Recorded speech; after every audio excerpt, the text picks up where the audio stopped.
Welcome to The Purpose-Driven Practitioner, the podcast where we delve into the dynamic intersection of practice, profitability, and purpose. I'm your host, Melissa Olson, a board-certified naturopathic doctor and business mentor. Join me as we unlock the secrets of creating unparalleled results for your clients while building a profitable business that aligns with your true purpose. Get ready to transform the way you approach your work and your life.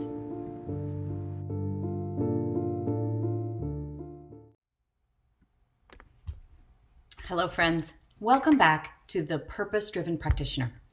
My name is Melissa, and I'm super excited about this episode because in this episode, we will be talking about your referral network and your community.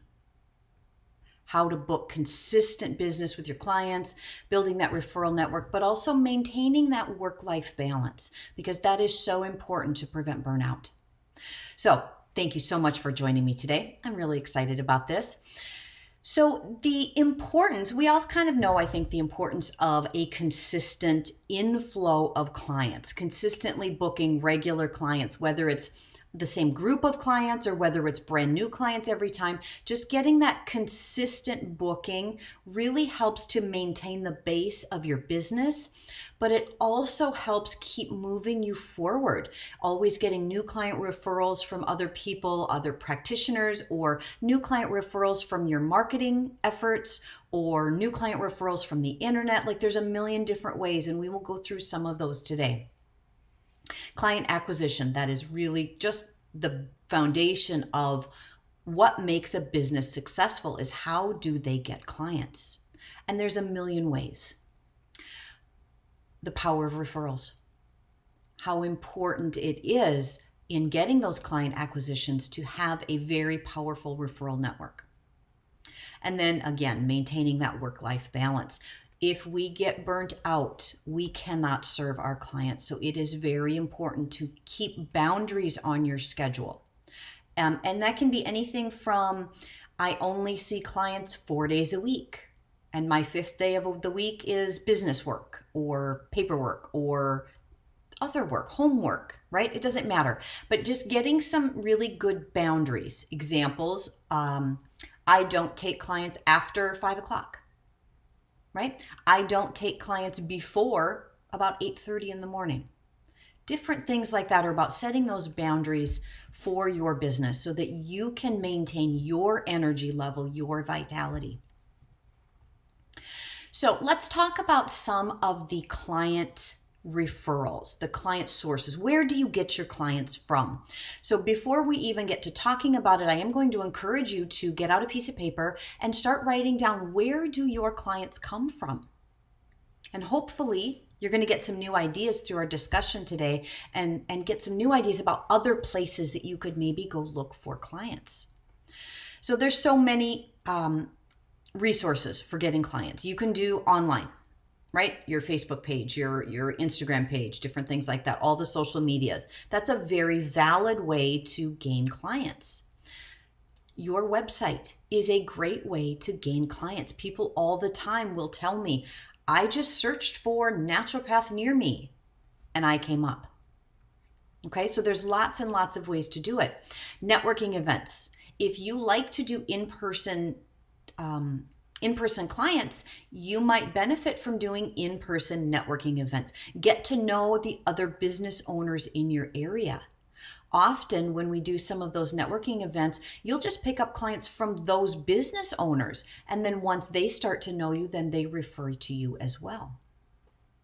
Workshops, community engagement, participating in kids activities, having a booth at the farmer's market on occasion, right? There's just so many ways to engage with your community. Are you part of the Better Business Bureau in your community? Right? That's part of building that in-person flow of clients. Word of mouth and referrals. That is the number one. I love this one. This is my favorite because what it tells me is I did a good job for somebody. I did such a good job for somebody. They're going to tell their friends about me, and one of their friends or many of their friends are going to come in as well. So don't mistake that one. That is just critical for building any business, whether it's in-person business or whether it is an online business, whether it's a new business or whether it's an existing business. Taking care of your existing clients is one of your best resources for building more clients, for gaining more clients. That word of mouth is really, really important. Here's a different one that maybe you hadn't thought of. Write a book. Write a book and self-publish it on Amazon. It doesn't need to be a 400-page book. It can just be a little booklet.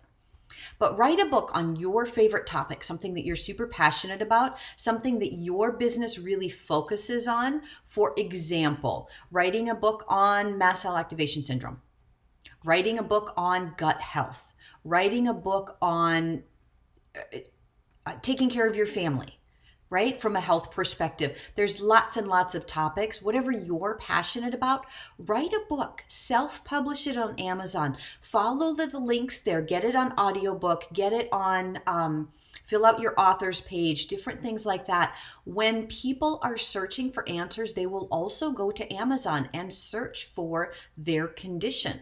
And if your book comes up in their list of conditions, right? They're looking for gut health and your book comes up.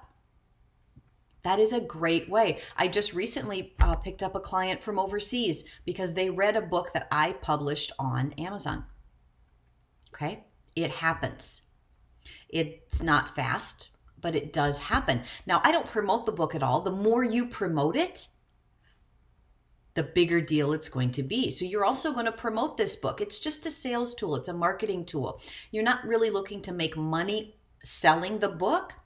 You're looking to use the book to gain exposure. It's something to talk to your people about. It's something to engage with your online clients about. It's something to, right, that people just accidentally stumble across and they will find you. They read it. They realize you're an expert in this area and you can gain clients that way. Okay, that's one that's very underutilized, I think, and it's pretty valuable.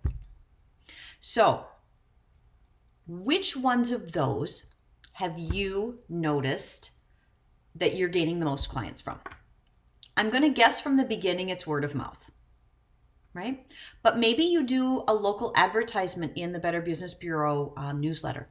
Maybe you do an advertisement in at the health food store near your area, right? There's a million different ways, and there's really no one set path of this is exactly how you have to do it.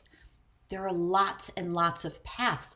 Find what fits with you, what feels good for you. If you're an introvert, you're probably not going to love the network idea, the in-person networking. That's going to be straining and exhausting for you. So don't do it. Don't put all of your effort on that area. This is part of maintaining that work-life balance, knowing how you work best, knowing what kind of business you want to build, and then going in those directions. Okay? So, client acquisition, super, super important. Building your community, word of mouth, publish your book. Like, think of different things too. There's health magazines out there that you can definitely put ads into. You can run ads on Spotify. You can run ads on TikTok. There are so many ways to do this, but we need to lay out a plan for you. But it really comes down to, in my opinion, the first step is how do you work best and what clients are you trying to influence? What clients are you trying to get?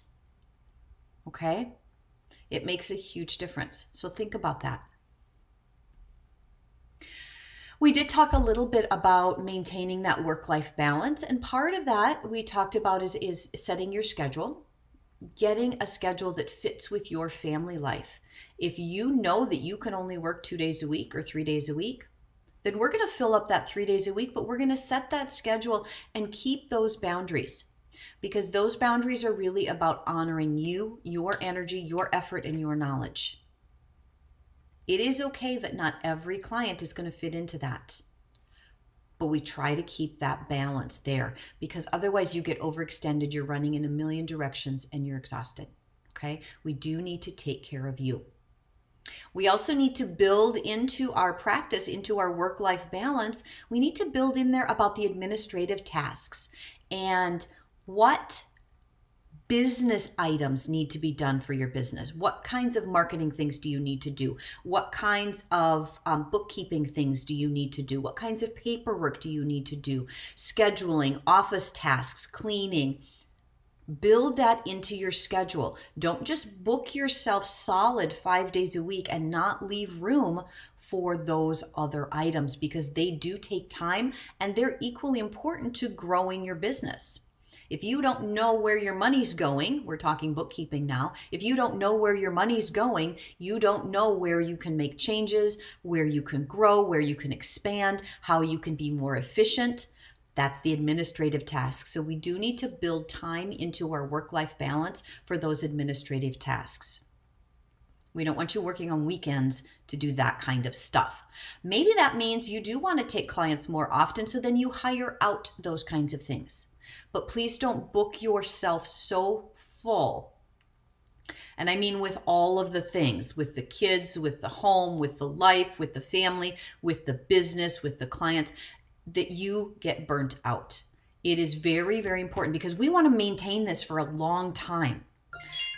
We want this business to grow and to expand. We want this business to be lasting.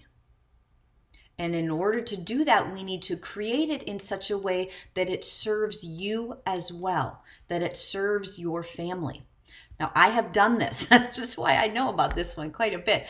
I did do that, booking myself solid, working 12-hour days, working 5 days a week.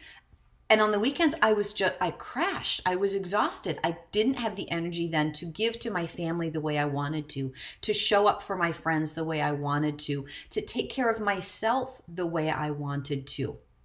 Okay?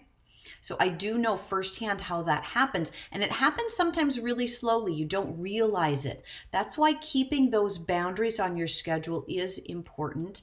It's really part of what takes care of you. Okay? Because you do want to also allocate time for personal growth and self-care. If you can't take care of yourself, you can't take care of anyone else. If you don't do some kinds of research, some kinds of exploration within not only yourself, but within your practice, how do you keep up on the current supplements? How do you keep up on the current therapies? How do you keep up on the current conditions? Right? So you do need to also build in some research time. Maybe that's part of your CEUs for your board certification.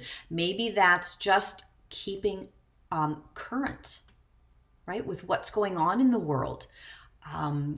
Cold and flu season is coming up. What kinds of cold and flu season is coming up? What strains are out there? How are they presenting? Like, it can be some simple things like that, but you need to build that sort of stuff into your schedule so that you can maintain that balance of serving your clients, creating your knowledge, taking care of you, and taking care of your family.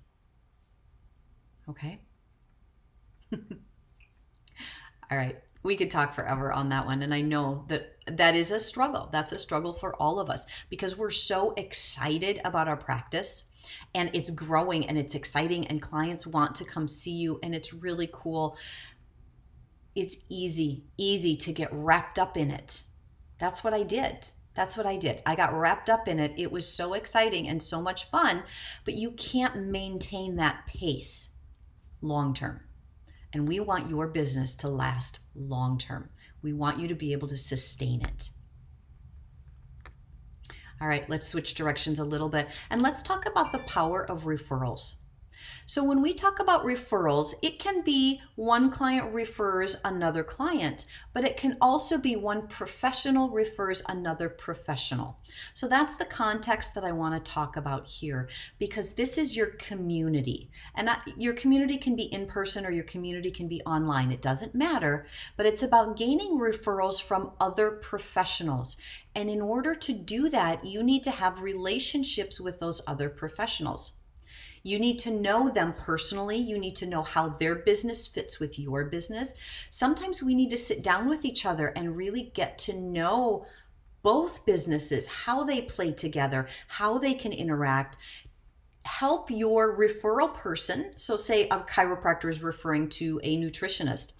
Help that chiropractor understand what kinds of conditions you love to work with, what kinds of things you're really good at, so that they send you quality clients.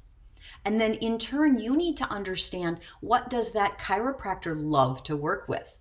Maybe the chiropractor is just a general chiropractor, but maybe they're a specific NUCA chiropractor, or they have a specialty of injury recovery, or right? Find out what their specialty is, find out what their ideal client is, so that you don't just randomly send them people, you send them good quality clients that are going to turn into long-term clients, long-term customers. And you guys are going to share those clients back and forth.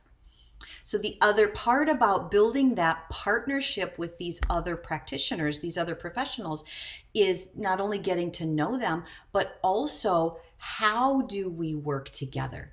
Do we send the client here first and then here? Does the client go to both practices at the same time? How do you share information about that client back and forth so that both of you can serve that client better? Those are the partnership details of getting involved with other people's businesses. And typically that's not with just random businesses. I'm talking about this partnership with other natural health practitioners. So you have an acupuncturist that you worked with and refer to. You have a hypnotist. You have a massage therapist. You have a physical therapist. You have a chiropractor. You have an herbalist, right? You have an energy worker, all of these things. You have a naturopath. So not only are these resources for your business, these are also resources for your person, yourself. They're resources for your family. And you're going to be that resource for them as well. This is a reciprocal relationship that goes back and forth.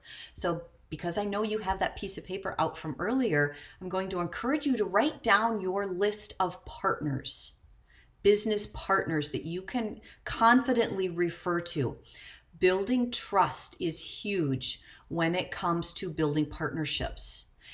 If you refer one of your cherished clients to another practitioner, you have to trust not only that that practitioner will do a good job for them, but that that practitioner will not take them. Right? And there's a trust that needs to be there. And if that trust is not there, it's very difficult to honestly refer to other practitioners, because you don't know that your client's going to come back to you. Okay? Have those conversations with the other practitioners. Set out the parameters of what you're hoping to create. And find out, are they on the same page also? Or are they just looking to get clients? Or are they also looking to build that partnership to where they can give and get? That's the kind of thing you want to do, because then you're going to maintain that partnership for a very long time, because you will realize how valuable that partnership is. Provide actionable steps to refer. Encourage, manage those referrals, have conversations with those practitioners regularly. It might not be weekly, it might not be monthly, it could, but have conversations with them. When you get a client for them, do you send them a thank you note? Maybe it's just a quick text, but maybe it's a note in the mail. Send them a thank you note so that they know that you appreciate what they just did. How do you do follow-ups with this practitioner? Do you share information? Is it okay with your client that you share information with this other practitioner? And then follow up so they know, right? Maybe they're the primary care provider and you're just providing support for them in specific areas. Great. Follow up with them so that they have all the information that so they can guide their client's care. Maybe you're the primary care provider. That means you're going to reach out. If you send someone to a chiropractor or to an acupuncturist, you follow up with that acupuncturist or chiropractor. How did it go? What information would be maybe valuable for you as the care provider, as the primary care provider, to know about your client and how their progress is going with those other practitioners? Okay? This is really setting you up as the hub for your clients.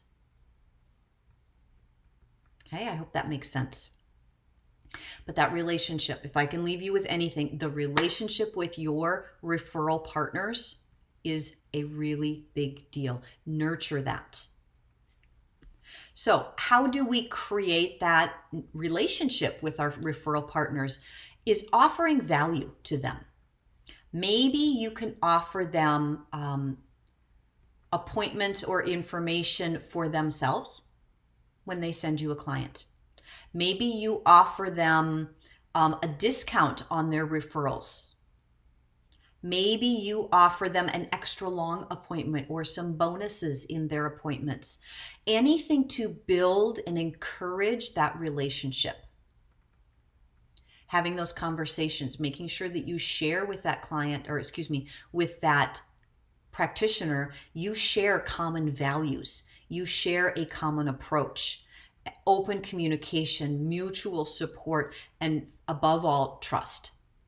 You trust that client, that practitioner, that they're going to do a good job for your client and that they're going to refer clients to you. And I think you guys can all see the benefit of building those relationships. Okay. So let's just give you some examples. So I have clients that I get from a local Better Business Bureau networking meeting that I go to regularly. And this particular meeting is not necessarily health focused, but this meeting is about my physical community, the other businesses that are in the town that I serve. Okay. And part of our relationship is that we have agreed within ourselves that if we hear our clients, our customers, for them it's customers, talking about health issues, that they have my business cards in their building and they will hand out my business card to their customers. Just gaining exposure. I've had clients come to me and say, I had no idea you were here. I heard about you from the lady at the furniture store down the street. Okay? You never know where your people are going to come from. So do make sure to cast a wide net, they say, right? Build that wide network. That's just one example. I was in town for, I've been in this location for maybe 4 years now. And there are people just down the street that didn't know I was there because I don't have a big sign on the street. Okay? So you have to find out other ways. The bank knows that you're there. The chiropractors know that you're there. The fast food restaurant knows that you're there, right? These other people, these other business owners know that you're there. The real estate agents know that you're there. All of those kinds of things. Because when they get new people moving in, those new people ask real estate agents for resources all the time. Can you tell me about a natural health practitioner in the area? Can you tell me about an acupuncturist or a chiropractor or a massage therapist in the area? And those real estate agents, if they're very good, they keep a list of all of their preferred practitioners. Okay? Make sure you're on that list.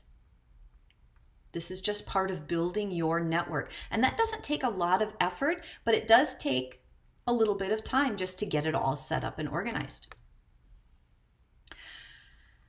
So I hope you've gotten a lot of good ideas on how to build your network, where you can start looking in some maybe unusual ways for building networks. Here's another one that I really like. I like creating programs with other practitioners. So I have a program with a chiropractor where we have a certain number of visits over here, a certain number of visits over here, and we're addressing maybe headaches. Okay? That's a common thing that chiropractors deal with. That's a common thing that naturopaths deal with. All right? So we've created this program. And it works. It works really well. I have a program that I've created with the hypnotist in my area where we're working on the emotional issues and how they're affecting the body. Okay, we have a program. There's a certain number of appointments there. There's a certain number of appointments with me. We typically get it a little bit of a value for the client so that they do the full program. When someone does a full program, they tend to get better results because they're really engaged for a longer period of time. So you can create those programs with your favorite practitioners also. Lots and lots and lots of ways to create referrals from practitioners. We talked a little bit about creating referrals with your clients. I want you to nurture your clients so that they do refer, and it's okay to ask. Okay, I want you to keep that in your mind. It's okay to ask for a referral. How about this? Say, wow, Janie, we've been working together for 3 or 4 months now, and it seems that you're really making some amazing progress and you're feeling great. I was wondering if you have a friend or a family member that you could refer to my business as well.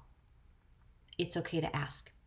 When they do refer a client to you, send them a thank you note. This is when you want a physical thank you note. Okay? It doesn't have to be a gift. It doesn't have to be a rebate. It doesn't have to be just a sincere thank you note. Thank you for thinking of my business. Thank you for saying that I did a good job. Okay? So really nurture those client referrals as much as you nurture the professional referrals, because they are critical. All right. And then striking that balance. Striking that balance between creating your ideal home life and your ideal business life. Think of that bigger picture, okay? If you've got little kids, you're going to need to kind of pare down your work life. If you've got kids like mine, they're fully grown and they're on their own for the most part, I can work more hours because it brings me joy. But always have time in there to nurture yourself. You are the linchpin of this entire thing. If you are not healthy, you can't serve your clients. If you are not healthy, you cannot serve your family, your friends, your community, your neighborhood. So please, if I can leave you with one thing, make sure to take care of you in this journey as well. Lean on your referral network, right? Your professional referral network. Lean on them. Ask for advice. Ask for health information. Ask for just help. It's okay. That was one of the big things that I struggled with and just had to overcome. I just had to get over it, was asking for help. Some of us, we just think we can do everything all on our own, and maybe most of the time we can. But asking for help is as much about that other person as it is about you. Yes, maybe I need help. I can't do every single thing, even though sometimes I think I can. But it's about making that other person feel valuable, because now you need them. You're valuing their input, their information, their support as well. Maybe that opens up the relationship for them to then ask for your help. Okay? It's okay to ask for help. It's okay to ask for referrals. It's okay to ask for what you need. All right. I do hope you have gotten some great information in this podcast today. I highly encourage you to go to vibrantwellcare.net and book your discovery call with me, 15 minutes. Just see how I can help you, because I am part of your referral network. I am part of your support network and your professional network. Okay? I hope to hear from you. Now, there's a couple of things we've got coming up. There's just a few more episodes because this is a limited series podcast. We do just have a couple of more episodes. And the next one is about community involvement, a little more about that network. Where are you going to find them? And I'm so grateful that you joined me today. I do hope that you got some great information, some actionable things that you can take with you and implement into your practice today. I would love for you to share your comments with me. It's vibrantwellcare@gmail.com. So share your information, share your experience, ask your questions. Have a wonderful day. Thank you for joining me on this episode of Purpose Driven Practitioner. I hope our discussion has ignited fresh perspectives and actionable insights within you. As you continue your journey towards a purposeful and prosperous practice, remember that your potential knows no bounds. I invite you to visit my website at vibrantwellcare.net, where you can sign up for your free discovery call. Find out how I can personally assist you in realizing your aspirations and maximizing your client impact. Stay tuned for upcoming episodes. And until then, keep thriving and keep embracing your power of purpose.